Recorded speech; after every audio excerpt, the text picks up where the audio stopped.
కర్మ అనేది bank account లాంటిది. మనం చేసే మంచి పనులు డిపాజిట్లు, పాపాలు లోన్లు. భీష్ముడు పుణ్యం చేశాడు కాబట్టి పాపం పెండింగ్ లో ఉంది. సమయం వచ్చినప్పుడు బ్యాంకు వాడు వడ్డీతో సహా వసూలు చేశాడు. ఇప్పుడు మనం ఎపిసోడ్ బిగినింగ్ లో మాట్లాడుకున్న విషయానికి వద్దాం.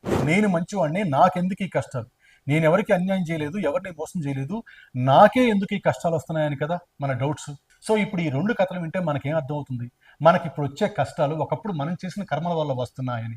ఇది అవగాహన అయితే, ఇది అండర్స్టాండ్ అయితే, కష్టాలు మన కష్టాలే మనకు తిరిగి వస్తున్నాయని మనం నమ్మితే 70% మీ కష్టాల భారం తగ్గిపోతుంది. 30% మీరు సహనంతో ఆ కష్టాన్ని భరిస్తే సరిపోతుంది. బట్ట కంటుకున్న మురికి పోవాలంటే దాన్ని ఉతకాలి, పెండాలి, బండకేసి బాదాలి.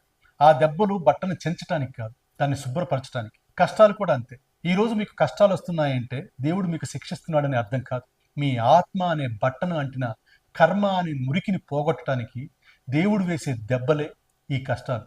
సబ్బు పెట్టకుండా మురికి ఎలా పోదో, కష్టం రాకుండా పాత కర్మ